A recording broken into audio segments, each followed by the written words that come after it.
எந்த ரூபத்தில் அந்த கடவுள் இருக்கிறான் என்பதை காட்ட முடியுமா? ஏன் வலிக்கிறதா? அடிபட்ட வலிக்கிறதா?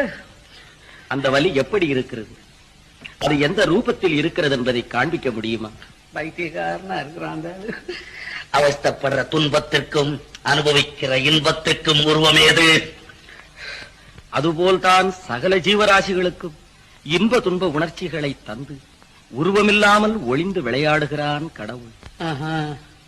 கடவுளுக்கு கூட விளையாட்டு புத்தி இருக்குதா? அந்த கடவுள் காட்டும் பேரின்பத்தை மறந்து கயல்வெளியார் காட்டும் சிற்றின்பத்தில் உன் சிந்தையை சிதறவிடாது. இன்பத்துல சின்னது வேற பெருசு வேறையா? சந்தேகம் என்ன?